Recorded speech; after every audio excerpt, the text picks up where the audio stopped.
अस्सलाम वालेकुम, आप देख रहे हैं लेट्स क्रिकेट का सुल्तान presented by Pantene powered by Telenor and sweetened by Cadbury. World cup में इंग्लैंड और नीदरलैंड की टीमें पाकिस्तान वक्त के मुताबिक दोपहर 1:30 बजे यानी अब से कुछ देर बाद आमने सामने होंगी। भारतीय शहर पुणे में यह मैच खेला जाएगा। टॉस हो चुका है, टॉस जीता इंग्लैंड के कैप्टन जॉस बटलर ने और पहले बैटिंग का फैसला किया है। दोनों टीमों के लिए मैच बहुत अहम है क्योंकि 2025 की चैंपियंस ट्रॉफी के लिए क्वालिफाई करने के लिए उनको अपनी उम्मीदें जगाए रखना है। आज का मैच जीतने के बाद अगर नीदरलैंड मैच जीती है तो उनके पॉइंट्स 6 हो जाएंगे और अगर अगला मैच इंग्लैंड अपना मैच जीती है तो उनके पॉइंट्स भी 6 हो जाएंगे, जिसके बाद वो अगले मैचेस जो उनके रह गए हैं उनमें जीतने के बाद नंबर 7 या 8 पर फिनिश करना चाहेंगे ताकि 2025 में होने वाली चैंपियंस ट्रॉफी में वो क्वालिफाई कर सकें। आज इंग्लैंड की टीम में 2 चेंजेस किए गए हैं और नीदरलैंड की टीम में 1 चेंज किया गया है। इन चेंजेस के हवाले से और क्या स्ट्रेटजी होनी चाहिए, इंग्लैंड की पहले बैटिंग करते हुए कितना स्कोर करना चाहिए, भारी मार्जिन से किस तरह जीतना चाहिए, इस पर डिस्कशन करेंगे। मैं हूं आपका होस्ट फैजान अहमद भट्ट और मेरे साथ हैं ज़रियाब राजपूत। और जनाब फैजान आपको काफी हद तक एक्सप्लेन कर चुके हैं इसमें सिचुएशन क्या है।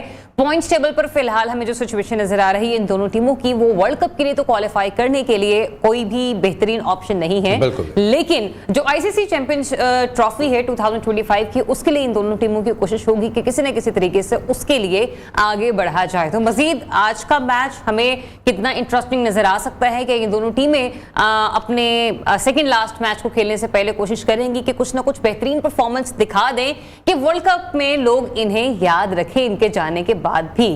इस पर बात करने के लिए प्रोग्राम में हमें ज्वाइन कर रहे हैं फॉर्मर चीफ सिलेक्टर हारून रशीद साहब। सर बहुत शुक्रिया आपके वक्त के लिए। फॉर्मर टेस्ट क्रिकेटर अब्दुर्रहमान भी हमारे साथ मौजूद हैं। हारून साहब, वर्ल्ड कप के दौर से तो दोनों टीमें हमें बाहर नजर आ रही हैं, लेकिन डेफिनेटली हर टीम की कोशिश होती है कि वो जाने से पहले भी अपना एक ऐसा असर और रसूख छोड़कर जाए कि कहीं ना कहीं उसको लास्ट इनिंग्स को लोग याद जाते जाते कुछ अच्छी यादें लेके जाए। मेरा तो यही यादों के अलावा आई थिंक मुझे तो सबसे ज्यादा ये है कि एक डिफेंडिंग चैंपियन 10वें नंबर पर आपको पॉइंट्स टेबल पे नजर आ रही है। आई थिंक इंग्लैंड की तो मैं कहता हूँ प्रेस्टीज एट स्टेक है, जिस किस्म की उनकी जो साख थी क्रिकेट में। और कहा जाता है कि ऑब्वियसली आपको पता ही क्रिकेट वहीं से शुरू हुई है, दुनिया भर में क्रिकेट फैली उन्हीं की वजह से। लेकिन इस किस्म की परफॉर्मेंस हम नहीं समझते थे कि इंग्लैंड की टीम देगी जो अब तक उन्होंने दी है, क्योंकि ऐसा नहीं है कि कोई इंग्लैंड की सब कॉन्टिनेंट की पिचेस को जानते नहीं है। यहाँ बहुत सारी सीरीज भी खेली हुई हैं, आईपीएल भी ये लोग खेलते हैं, तो हर एक को पूरी तरह अंदाजा था। बट सम और दी अदर ये थ्रू आउट पूरे हमें टूर्नामेंट में ये जेल होती हुई नजर नहीं आई। बहुत सारे इश्यूज थे, इंजरीज के डेफिनेटली प्रॉब्लम्स थे। और ये भी एक बड़ी अचंभे की बात है कि आप इन अनफिट प्लेयर्स को इतने बड़े वर्ल्ड कप के लिए आप लेके आ रहे हो कि जी वो ड्यूरिंग द वर्ल्ड कप वो फिट हो जाएंगे और फिर अब वो खेलेंगे। तो नॉर्मली ऐसा कभी होता नहीं है, क्योंकि आप जो मर्जी हो आप कोशिश करते हैं कि आप स्क्वाड जो है पूरा का पूरा फिट लेके जाएं। आज का मैच नीदरलैंड से है। ऑब्वियसली नीदरलैंड जिस तरह खेलती हुई आ रही है, जिस तरह अफगानिस्तान ने अपने आप को शो किया कि टीम बेहतर होती जा रही है, वनडे में T20 के फॉर्मेट से निकल के वो वनडे की एक अच्छी टीम बनती हुई नजर आ रही है। इसी तरह नीदरलैंड भी जो है वो वनडे की एक अच्छी टीम बनती हुई नजर आई है। तो नीदरलैंड इतनी आसानी से तो मुझे नहीं लगता कि इंग्लैंड को जीतने देगा। लेकिन ना एक और चीज़ होती है कि जब आपकी टीम सेटल नहीं होती, हर मैच के बाद आप चेंज करने जाते हैं ना, तो वो मोमेंटम फिर बनता नहीं है। क्योंकि हर नया प्लेयर जो बैठा हुआ 3 मैचेस से 4 मैचेस से, उसको एकदम से कहा जाता है कि आप आ जाएं। आज भी 2 जो चेंजेस उन्होंने की हैं। सो अब एटकिंसन को बिल्कुल वो नया, उससे पहले एक ही शायद मैच मेरे ख्याल इसमें खेला है और कोई इतना ज़्यादा उसने असर नहीं छोड़ा था इसमें। सो इसलिए भी इश्यूज हैं। देन जो उनके मेन परफॉर्मर्स हैं जो कि हमेशा से इंग्लैंड को जिताते रहे हैं, वो बिल्कुल ही आउट ऑफ फॉर्म हो गए। बटलर की फॉर्म देख लें आप, ऊपर से बेयरस्टो की फॉर्म देख लें, मलान की फॉर्म देख लें, किसी की भी कोई सच कंट्रीब्यूशन नजर नहीं आई जिससे पता लगे कि ये लोग किसी खास टारगेट तक पहुंचना चाह रहे हैं। सो इंग्लैंड को आज मैच जीतना है, दोनों मैच जीतना है। अगर उन्होंने, जैसे आप लोगों ने कहा कि चैंपियंस ट्रॉफी एट स्टेक है, अगर वो नहीं 8 के अंदर फिनिश करते तो बाहर हो जाएंगे। सही। अब्दुर्रहमान, अभी जैसे सर कह रहे थे ना कि इंग्लैंड को अपनी साख को बचाने के लिए हर सूरत नीदरलैंड से मैच जीतना है, लेकिन खुदा ना खाते इस जगह से हम देखते हैं कि नीदरलैंड बड़ी टीमों के साथ एक अच्छा कंपटीशन करती हुई आई है। आज भी उनकी कोशिश होगी कि इंग्लैंड जैसी टीम को वो शिकस्त दें, लेकिन अगर इंग्लैंड नीदरलैंड जैसी टीम से भी हार गया तो वो कहते हैं ना कि आपका एक बहुत बड़ा क्वेश्चन मार्क लग जाएगा अपने खुद के कंट्री में कि आप इस टीम से भी हार कर आ गए। ऐसी डिस्कशन हमने रात में भी कुछ की थी, लेकिन ये अगर हो जाता है तो क्रिकेट में बहुत बड़ा अपसेट होगा। क्योंकि हारून भाई ने एक बड़ा अच्छा पॉइंट रेज किया है कि जब टीम आपस में जेल नहीं होती ना, तो जब टीम्स के अंदर ग्रुप्स बन जाते हैं प्लेयर्स के, मैनेजमेंट के, तो उसका रिजल्ट ऐसा ही आता है। ग्राउंड में आप इकट्ठे रह नहीं रहे, ग्राउंड में आप एक दूसरे को लड़वा नहीं सकते, अगेंस्ट द कैप्टन चीजें होती हैं, कैप्टन की सही सुनी नहीं जाती। टीम कम्बिनेशन बनाने में अगर मैनेजमेंट तगड़ी है या दूसरा ग्रुप तगड़ा है तो टीम कम्बिनेशन भी हर टीम मैच में चेंज होता रहता है, जैसे इनके साथ है। तो ये बहुत सारे इश्यूज, फिटनेस लेवल के इश्यूज थे, ये सारी चीजें इनके साथ कैरी किए बिफोर द वर्ल्ड कप, और एंड कहाँ हुआ इनके रिजल्ट पे। तो अगर ये बिफोर वर्ल्ड कप इन चीजों को सेटल डाउन करके आते हैं तो जितनी बड़ी टीम है और जितने बड़े प्लेयर अभी भी इंग्लैंड की टीम में है, तो ये ऐसी गेम नहीं खेलते, कहीं ना कहीं का कमबैक बहुत स्ट्रांगली होता। तो ये चीज एक शोज करती है कि इनकी टीम में वो एक एका नहीं है, जो हम अपनी लैंग्वेज में कहते हैं। अच्छा, जैसे कमबैक की आप बात कर रहे हैं, जैसे ऑस्ट्रेलिया ने पहले 2 मैचेस हारने के बाद कमबैक किया, जो पहला मैच इंग्लैंड ने न्यूजीलैंड के साथ खेला वो कोई बुरा मैच नहीं था, वो आउट क्लास कर गई आपको न्यूजीलैंड, लेकिन उसके बाद जो आपने मैच खेला, आप अफगानिस्तान से मैच हारे, आप श्रीलंका से मैच हारे, आप ऑस्ट्रेलिया से मैच हारे, आप सिर्फ और सिर्फ एक वाहिद मैच जीते हैं जो कि बांग्लादेश के खिलाफ हुआ था और डे मैच था जिसमें डेविड मिलान ने सेंचुरी स्कोर की थी। अब देख लें आप रहमान भाई, मुझे ये बता दें, जो रूट आपके की बैटर समझे जाते थे, 2019 का वर्ल्ड कप हो, टेस्ट सीरीज हो, जो रूट का नाम सर फहरिस्त होता है कि ये वो प्लेयर है जो कि नंबर 3 पे आके स्कोर करके देगा, he is Babar Azam for England, he is Virat Kohli for England, he is आप कह सकते हैं कि स्टीवन स्मिथ फॉर इंग्लैंड, लेकिन उन्होंने बिल्कुल भी परफॉर्म करके नहीं दिया। जॉस बटलर की आप देख लें, कंटिन्यूसली वो ऑफ साइड पे 5वीं स्टंप पर आउट होते हुए नजर आ रहे हैं, कोई प्लान नजर नहीं आ रहा है। जैसे आपने भी बात की, हारून साहब ने भी बात की, वो अटैकिंग क्रिकेट खेलने जा रहे हैं, लेकिन अटैक करने का भी एक प्लान होता है, उन्हीं पर अटैक हो जाता है। ये बात आपने सही की कि उन्हीं पे अटैक हो रहा है। तो जब एक कप्तान के ऊपर इतनी सारी चीजों की परेशानी आ जाती है, प्लेयर्स नहीं सुनते, मैनेजमेंट नहीं सुनती, उसका अपना बैटिंग पे फिर कैसे उसने 50 ओवर्स अपनी बॉलिंग को भी अंदर खिलाना है, बहुत सारी चीज़ों को प्लान करना है। तो जब उसके सीनियर्स प्लेयर उसके साथ नहीं देंगे तो फिर आप कहीं ना कहीं आप गुम जरूर जाते हैं। बेन स्टोक का इतना फिटनेस लेवल, बाद में आके सारे मैचेस खेलना, एक सीनियर प्लेयर का आते ही 3-4 पहले मैच ही बैठ जाना, अगर वो थ्रू आउट खेलते तो फिर मेरा ख्याल है इनका डिफरेंट होता है। जॉय रूट बहुत बड़े बैट्समैन है, वो इन कंडीशंस पे भी बहुत सूटेबल है, वो एक बैड फॉर्म में है, आई डोंट नो के अंदर क्या चीज़ें, लेकिन लुक लाइक वो बैड फॉर्म में है कि उससे फॉर्म ही नहीं है, लेकिन वो स्पिनर्स को भी बहुत अच्छा खेलता है। इनकी जितनी भी बैटिंग है वो भी फ्लॉप हुई, इनकी जितनी बॉलिंग भी है वो वुड के ऊपर बहुत रिलाई करते हैं कि उनके विकेट टेकर है, पेस बॉलर है, तो वो उनको हर मुश्किल वक्त में लेके निकले हैं। तो 2-3 आउट ऐसी जगह करके देते थे कि जिसपे वो मैच ग्रैब कर लेते थे, लेकिन थ्रू आउट वुड पूरा ही फ्लॉप गया, जितनी तेज बॉलिंग कराई उतनी तेज छक्के गए। तो कुछ चीजें ऐसी होती है कि जो टीम के लिए खेलनी पड़ती है, आप थोड़े से अनफिट भी हो तो टीम के लिए अवेलेबिलिटी होनी चाहिए, जैसा कि शोज आपको मैक्सवेल ने भी करके दिया। बिल्कुल ऐसे ही पहले हिस्ट्री में बहुत सारे लोगों ने, इस वर्ल्ड कप में भी कई इंजर्ड प्लेयर हैं जो टीम के लिए खेल रहे हैं। तो ये टीम गेम होती है, तो आपको अपनी इंजरीज को जल्दी रिकवर करके अगर आप 30% भी हैं तो जंप इन, क्योंकि वर्ल्ड कप है, ये बार बार नहीं आता, आपके लिए भी नहीं और मुल्क के लिए भी नहीं। मुल्क के लिए तो खैर आना ही है, रेस के लिए इतना टाइम नहीं होता। रहमान, इसमें एक और चीज जो मैं ऐड करना चाहता हूँ, क्या इतनी डेस्परेशन थी इंग्लैंड को कि वनडे से रिटायरमेंट वापस लेके प्लेयर्स को टीम में आपने डाला, तो ये शो कर रहा है उन सारे बडिंग यंगस्टर्स के लिए, जो प्लेयर्स सोच रहे थे कि हम इस वर्ल्ड कप में शामिल हो सकते हैं या परफॉर्म कर सकते हैं या हम सिलेक्ट हो जाएंगे इसमें, उनके लिए क्या है। आपने देखा कि मोइन अली को जबरदस्ती कहा गया कि जी अब आए इसमें, बेन स्टोक ने रिटायरमेंट वापस ली और टीम में आए। तो जैसे बात करें ना, ये जो डिस्कम्फर्ट टीम में नजर आ रहा है, मे बी ये हो कि यार ये क्या हुआ कि बाहर से आप लोगों ने प्लेयर्स को बुला के जो छोड़ चुके थे, रॉय जैसा प्लेयर आप छोड़ रहे हैं, वो इतनी फॉर्म में था, आप उसको ड्रॉप करके किसी और को पिक करके लाए हैं, तो आपको ओपनिंग में बहुत बड़ा फर्क है। वो इतना बड़ा प्लेयर है कि आपके 10-12 ओवर में वो अपने 60-70 रन बना के, जिस तरह रोहित अपनी टीम को अच्छा स्ट्राइक देते हैं, तो नए बॉल पे फखर पाकिस्तान के लिए। तो हर टीम का ओपनर, जिस टीम में ओपनर अच्छे हैं 10-12 ओवर के, वो देख ले सक्सेस है।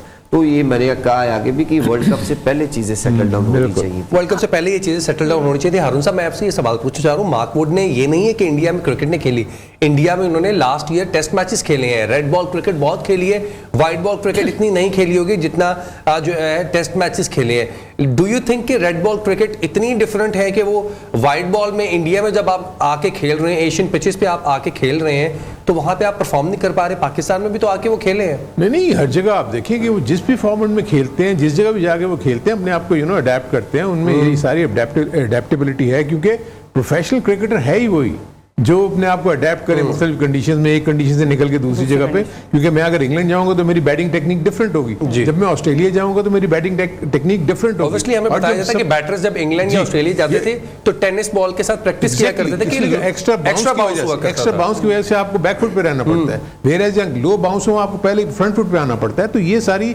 टेक्निकल एडजस्टमेंट्स हैं। इसी तरीके से बॉलर्स को अपने आप को टेक्निकल एडजस्टमेंट्स करनी पड़ती हैं कि जहां बाउंसियर लेंथ ट्रैक्स हैं आपने कहां लेंथ को वेरी करना है, कहां आपने बॉल को हिट करना है, और इसी तरह जब आपके पास सब कॉन्टिनेंट की पिचेस आए तो आपने कहां बॉल करना है। सो वो मैंने एक तो इसमें इंग्लैंड में देखा कि वो चीजें इन्होंने बहुत लैग की, और प्लस जो रूट जो कि आई थिंक उनका की बैटर था, हर किस्म की कंडीशन में वो अच्छा खेलता है, स्पिनर्स को बहुत अच्छा खेलता है। और उसके बाद ये दूसरा एक और चीज जो हम फर्दर ऐड करें, जो मैं और रहमान पहले भी कहते रहे कि आपने T20 के फॉर्मेट के प्लेयर्स को भी वनडे के फॉर्मेट में रख लिया, बहुत सारे ऑलराउंडर्स लेके आए हैं वनडे की उसमें उन्होंने अपने आप को अभी तक अडेप्ट ही नहीं कर सके।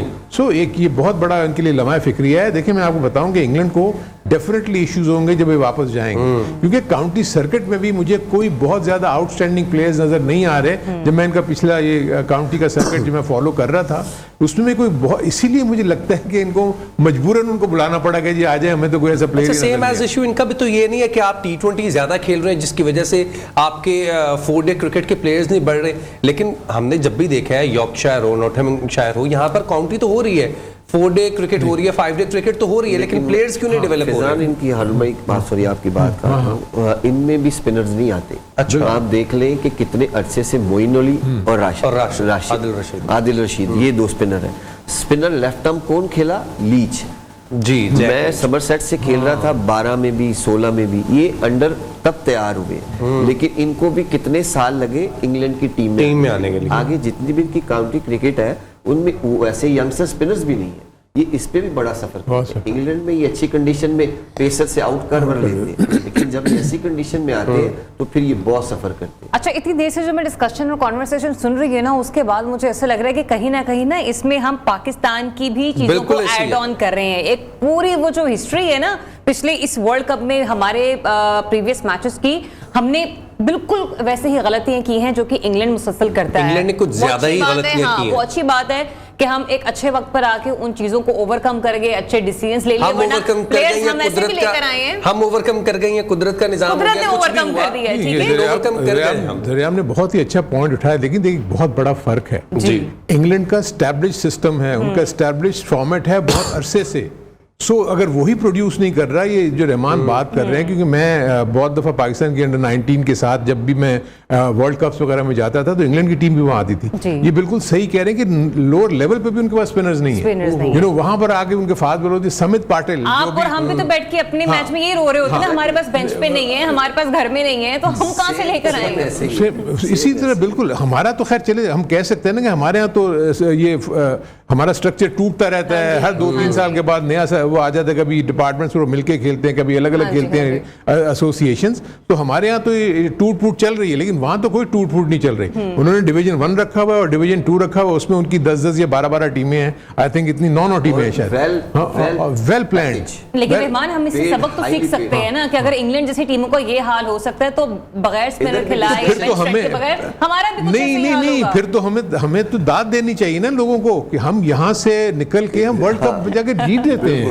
आई थिंक ये तो क्रेडिट देना चाहिए पाकिस्तान की टीम को। डिस्कस होती है कि इतना सेंटर पॉइंट, इतने पैसे, हम उनकी उसके करीब भी नहीं, अच्छा उनके करीब भी नहीं है, कहीं भी नहीं है, लेकिन उसके बावजूद आप देखें कि आप कैसे गलियों से निकल के, मोहल्लों से निकल के, मैदानों से निकल के आप बाबर आजम निकाल देते हैं, आप नसीम शाह निकाल देते हैं, और वो शुरू से अच्छे सिस्टम से बच्चे को लाते हैं। अच्छा, दिस इज समथिंग वेरी, उनकी तो स्कूल क्रिकेट बहुत जो है ना स्ट्रांग है। आइडिया हरुण भाई ये सही है कि नहीं? उनका मेरा ख्याल है 16 to 80,000 टेस्ट की मैच फीस है। अच्छा, पाउंड्स। खैर वो देखो, मनी मैटर्स में तो कोई इशू नहीं, हम कंपेयर नहीं कर सकते। देखिए एक तो कन्वर्जन फैक्टर है, सबसे बड़ी चीज ये है कि अगर वो 1200 पाउंड भी देते हैं तो उसको जब कन्वर्ट करेंगे तो यहाँ बहुत बड़ा अमाउंट बन जाता है। वो इशू नहीं है, इशू ये है कि क्वालिटी प्लेयर्स नहीं आ रहे। अभी तक आप देख लें ऑफ लेट जितनी भी आपकी काउंटी सर्किट में जो बाहर से प्लेयर्स जाते हैं वो डोमिनेट करते हैं। यानी पाकिस्तानी प्लेयर्स अगर वहां हैं तो वो डोमिनेट कर रहे Even for होंगे। that matter, मोइन अली और आदिल रशीद भी पाकिस्तान से ही गए हुए वहां पर जाकर सेटल हुए और वहां पर उन्होंने एक परफॉर्म जमाने किया। में वेस्ट इंडियंस के जो डिसेंडेंट थे जो वहां के सेटल डाउन हो गए थे, वो देखें इनकी टीम जोफ्रा आर्चर को आप देख लें, जोफ्रा आर्चर भी किस टीम इनके से आए। अपने वहां ना बेसिकली न्यूजीलैंड ने सफर किया, फिर उनको बीच बीच में मिलते रहे। साउथ अफ्रीका ने भी वर्कआउट किया, इमरान ताहिर मिल गए, बिल्कुल। अब्दुल शम्सी, देशम महराज मिल गए। ये टीमों ने वर्कआउट किया तो इनको स्पिनर्स मिल गए। शेन वॉर्न के बाद ऑस्ट्रेलिया भी बहुत सफर किया। नेथन लाइन टेस्ट मैच के लिए मिल गए, लेकिन ओडीआईज के लिए कितनी देर बाद उनको ये लेग स्पिनर एडम मिला। जंपा मिले। तो ये 2-3 टीमें सफर करती हैं, लेकिन होम कंडीशन में अच्छी है। जब ये अवे जाती है तो फिर इनको थोड़ा सा प्रॉब्लम आता है। अच्छा, आज के मैच में what do you think England को क्या अलग करना होगा? Obviously they have to win their match. दूसरी जीत तो जीतनी है ना, और कुछ तो मिले उसको। देखिए अभी तक तो ये हो रहा है कि जो भी वो प्लान करके आते हैं, यानी जो भी उन्होंने टीम मीटिंग में प्लान करके, टॉस भी वो जीत रहे हैं, टॉस जीत के वो फैसले कर रहे हैं जो करना चाहते हैं, जी। लेकिन मसला यही हो रहा है कि ये जो भी मीटिंग में डिस्कस करके आते हैं, जब वो मैदान में पहुंचते हैं तो उसकी एग्जीक्यूशन नहीं है, उस प्लान की एग्जीक्यूशन नहीं हो रही। अब अगर आपने पहले बैटिंग की है तो ऐसी पिचेस के ऊपर तो लोगों के जहन में सीधा सीधा ये आता है ना कि 320 से ज्यादा या 350 से ज्यादा रन अच्छा, ये अब थोड़ा सा लाइटली सवाल है, आपसे पूछना चाहूंगा। आपसे भी अभी मैं ग्राउंड के मनाजर देख रहा, ग्राउंड में ना वर्ल्ड कप की ट्रॉफी हर मैच से पहले लाई जाती है। दोनों टीमें एलिमिनेट हो चुकी है, उनके सामने से वर्ल्ड कप की ट्रॉफी लेके जाई जा रही है। तो वो इसलिए लाई जा रही है, तज़ाद नहीं है। वो इसलिए लाई जा रही है कि आप लोग अब इसको नहीं लेके जा सकते। नहीं, अजीब नहीं लगता कि आप दोनों एलिमिनेट हो चुके हुए दोनों टीम्स, और आपके साथ में वर्ल्ड कप की ट्रॉफी लाई जा रही है और ला के रखी जाएगी और उसके बाद उठा के ले जाएंगे। बस करो फैजान, इतने बड़े बॉल नहीं बोलते। नहीं, अभी हमारे भी मैचेस हैं टीमों के लिए नहीं लाई जाती, वर्ल्ड कप की ट्रॉफी वैसे ही लाई जाती है, नेशनल एंथम्स होते हैं, सब कुछ होता है, तो ये उसके लिए लाई जाती है, टीमों के लिए नहीं लाई जाती। नहीं, वैसे भी अगर देखें ना, अगर कोई चीज जो हमारी है ही नहीं है, जिसको हम पा ही नहीं सकते और हमारे सामने हो, खुला तज़ाद है, जलाने के लिए वेरी फर्स्ट गेम कोई लेके आता है, अभी राउंड के मैचेस चले, मैच में लेके आते हैं तो उस दिन भी नहीं लेके, लेकिन तब तो चांस होता है ना कि हम क्वालिफाई कर सकते हैं। खैर, अभी मैच शुरू होने में कुछ देर बाकी है, मैच शुरू होगा और कैसे बैटिंग करनी है, इंग्लैंड को क्या प्लान होना चाहिए, ये तो हमने डिस्कशन की है। और इंग्लैंड की डोमेस्टिक क्रिकेट पे हम बात कर रहे हैं, जिसको कंपेयर कर रहे हैं हम पाकिस्तान के साथ, बहुत से फ्लॉज हैं जो कि सिमिलर हैं, उस पर डिस्कशन और उस पर एक प्रोडक्टिविटी हम चाहते हैं, प्रोग्रेसिव। ले रहे हैं हाँ जी, चाय का वक्फा बहुत जरूरी, आंखें ब्रेक खोलने लेते के हैं, स्टे ट्यून्ड। हारून भाई अच्छे तरीके से मैसेज दे देते हैं। थैंक यू हारून भाई।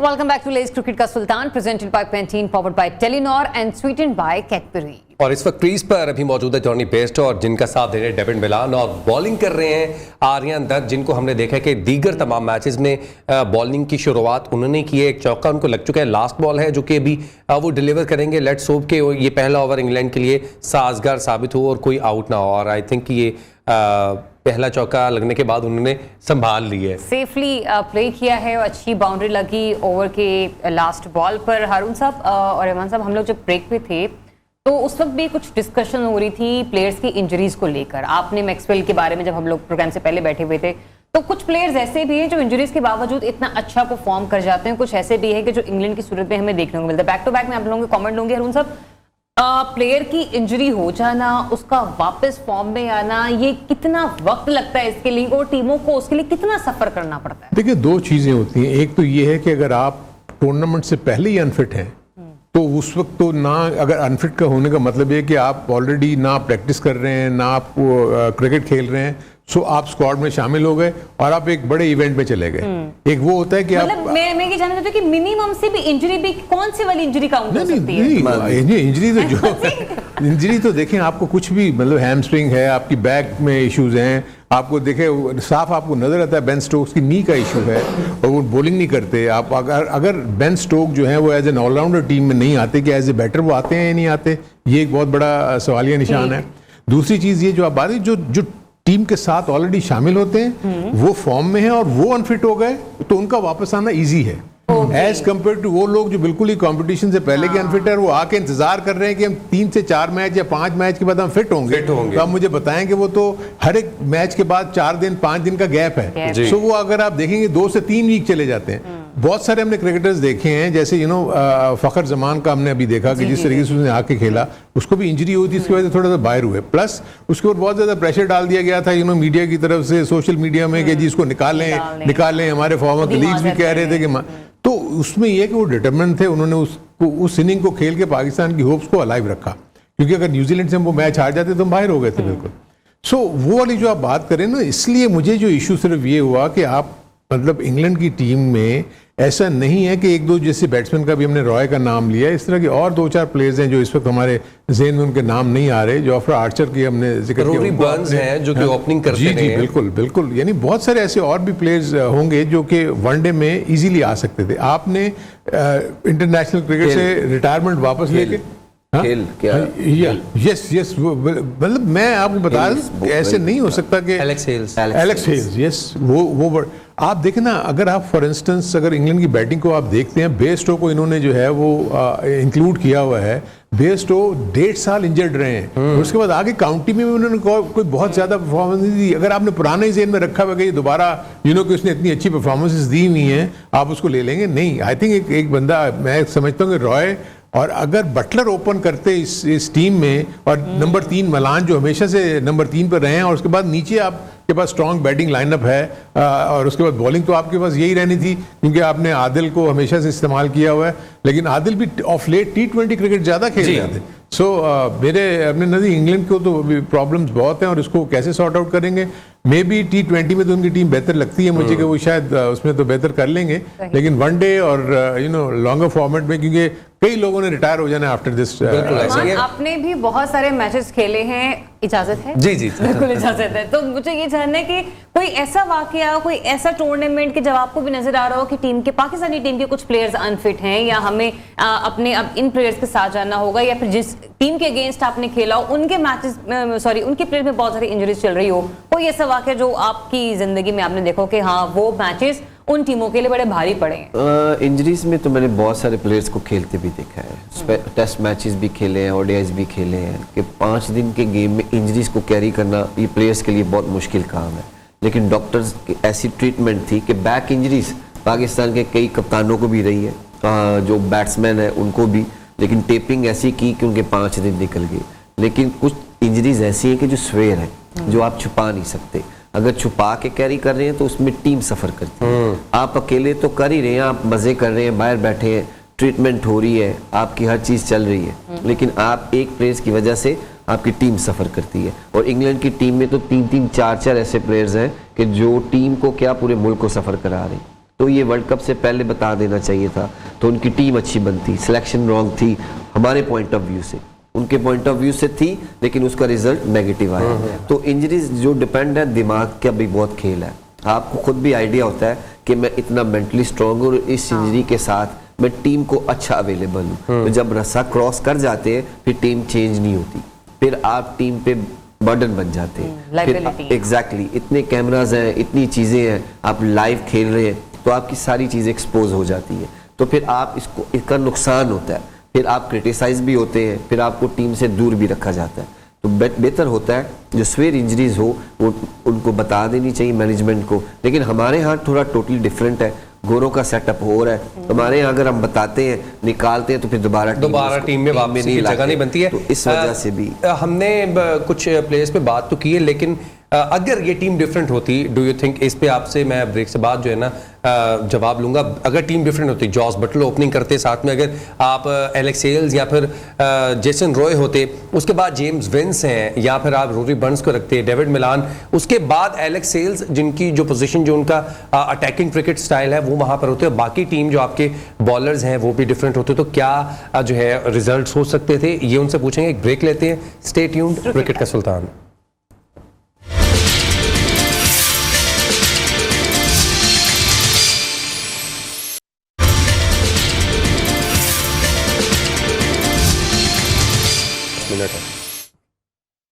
Welcome back to Lay's cricket का सुल्तान, presented by Pantene, powered by Telenor and sweetened by Cadbury. तो जनाब एक अच्छा मैच चल रहा है और लग रहा है कि इंग्लैंड पावर प्ले में एक अच्छा स्कोर बिल्ड कर सकता है, और अभी 5 ओवर्स खेल चुका है, 42 के करीब उनके लगभग ये स्कोर्स हो चुके हैं। लेकिन ब्रेक पर जाने से पहले फैजान, आप कुछ एक सवाल छोड़ के गए थे, बिल्कुल ऐसे ही, हाँ बिल्कुल, कुछ ऐसे प्लेयर्स हैं जो कि इंग्लैंड की टीम में अच्छा परफॉर्म करते आए हैं, काउंटर क्रिकेट में भी अच्छा परफॉर्म किया। एलेक्स हेल्स हो, जेम्स विंस हो, अभी जो उन्होंने बात की है जेसन रॉय हो और रोरी बर्न्स हो, जो कि कंटिन्यूसली परफॉर्म करते आ रहे हैं, लेकिन उनको टीम में ना लेके आना, और कुछ लोग तो बात करते हैं यारी दोस्तियों में कोच के साथ जो है वो कमिटमेंट्स थी कि इन प्लेयर्स को खिलाना है, इन प्लेयर्स को नहीं खिलाना। आज अच्छा मैच चल रहा है, लेकिन it is too late I think कि अब जो है बहुत देर हो चुकी है। वो प्लेयर्स टीम में होते तो कुछ चेंज होता आज रिजल्ट में भी। नहीं, आप बिल्कुल सही कह रहे हो, लेकिन मुझे तो अब ये हो रहा है कि बिकॉज जिन प्लेयर्स के आपने नाम लिए हैं वो हो सकता है नेक्स्ट वर्ल्ड कप से पहले रिटायर भी हो जाए। बिल्कुल ऐसे ही ऑब्वियसली 2027 में जाके वर्ल्ड कप है। वहाँ इंग्लैंड वगैरह में होता है कि थोड़ा सा Early लेट retirement डेवलप करते हैं, और वैसे वहाँ पर ये रुझान है कि वो लोग जब देख लेते हैं कि दे हैव हैड इनफ, तो वो कंटिन्यू नहीं करते। इवन बेन स्टोक्स जो है वो ले चुके हुए थे। वो भी दे चुके हुए थे। मोइन अली भी टेस्ट क्रिकेट में उनको दोबारा वापस लास्ट एशेज लाया के गया लिए। था। Even I think James Vince ने या किसी ने, एलेक्स हेज ने, किसी ने, उसने भी अनाउंसमेंट, एलेक्स हेल्स ने टेस्ट मैच से देखी अनाउंसमेंट कर दी हुई है। सो मेरे अपने नज़दीक वहाँ ये होता है कि वो वैसे ही लेट डेवलप करते हैं, क्योंकि वहाँ अर्ली स्टेजेस में बहुत कम हम देखते हैं। हम यहाँ तो अंडर 19 के लड़के को भी टीम में डाल देते हैं, 19-20-21 साल के लड़के भी हमारे खेल जाते हैं टेस्ट क्रिकेट। वो लोग अपने आप को मैच्योर करने के बाद जाते हैं। अभी जैसे रहमान बता ही रहे थे कि लीच के साथ इन्होंने ऑलरेडी 3 से 4 साल खेला भी, उनको कोच भी किया, तो already wrong side of the edge में है अभी वो, मतलब वो क्रिकेट खेल रहे हैं, तो वो कितना लास्ट नहीं करेंगे। सो मेरे अपने नज़दीक इंग्लैंड को डेफिनेटली प्रॉब्लम्स होंगी। जो एक और एस्पेक्ट मैंने देखा कि जब मैं कभी अंडर 19 के साथ वहाँ जाता था पाकिस्तान के मैनेजर बन के या कोच बन के, तो मैं डिस्कस करता कि क्या आपका सिस्टम है, कैसे वो होता है। वो ये कहते हैं कि हमारे यहाँ प्रॉब्लम ये है कि हमें क्रिकेट में लोग इतनी रगबत से नहीं आते, क्योंकि वहाँ बहुत ज़्यादा डाइवर्सिटी है। वहाँ पर टेनिस भी है, वहाँ एथलेटिक्स भी है, वहाँ फुटबॉल भी है, बास्केटबॉल भी है। सारे कहते हैं कि हमारे बच्चे जो है ना, वो क्योंकि फुटबॉल तो इस वक्त वहाँ तो आपको पता है, जब वो फुटबॉल की एकेडमी लगाते हैं तो हज़ारों की तादाद में मैं बच्चों को देखता हूँ कि वो मुख्तलिफ कोचेज उनको कोचिंग कर रहे होते हैं स्कूल लेवल के ऊपर। लेकिन इनका कॉमी खेल क्रिकेट नहीं है। वो मतलब वैसे वहां पर क्रिकेट को ट्रीट किया जा रहा है जैसे यहाँ पे कॉमी खेल को ट्रीट किया जा रहा है। मैं यही इसीलिए कनेक्ट कर दिया ना, ट्रीट नहीं किया जा रहा। अच्छा, वहाँ का जो यूथ है ना, वो प्रॉब्ली इतनी ज्यादा रुझान उसका क्रिकेट की तरफ इतना नहीं है, वो इतने नहीं आते। Same as hockey in Pakistan. Hockey ना पाकिस्तान में तो देखें ना, वो डेवलप ही नहीं हुई ना। आपकी फेडरेशंस जो हैं वो काम ही नहीं कर सकी, वो जो काम उनको करने चाहिए थे वो तो हुआ ही नहीं। आप क्या मतलब, यहाँ 3 से 4 एस्ट्रोटर्फ है यार, उस पर आप क्या वर्ल्ड बीटर बनाएंगे आप? तो वो चीज़ें यहाँ डिफरेंट है। हम यहाँ के ऊपर बात करेंगे तो उसके लिए तुम्हें बहुत सारे प्रोग्राम्स चाहिए जिसके ऊपर हम ये सारी चीज़ों को डिस्कस कर सकें। लेकिन इंग्लैंड डेफिनेटली प्रॉब्लम में है। फेजेस में वो अच्छा होते हुए नजर आते हैं, फेजेस में वो ख़राब होते हुए नजर आते हैं।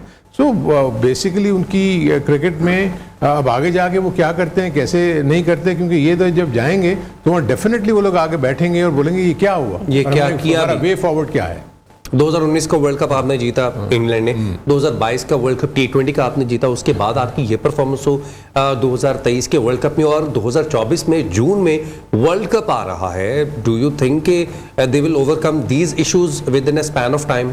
बिल्कुल करनी भी चाहिए, अभी टाइम है उनके पास। इस वर्ल्ड कप के बाद हम हमेशा कहते हैं कि ये वर्ल्ड कप के बाद क्रिकेट बहुत है, ये आखिरी दिन नहीं है। तो आगे बेटरमेंट कैसे आती है, तो जितनी जल्दी आप इन चीज़ों को लेस कर लेते हैं उतनी जल्दी आपकी टीम बिल्ड हो जाती है। लेकिन उनके पास अभी कप्तान कौन नया बनेगा, नए प्लेयर्स का बहुत सारा इशू है। अगर आज ये जीत भी जाते हैं, सेटिस्फाई फैंस नहीं होंगे।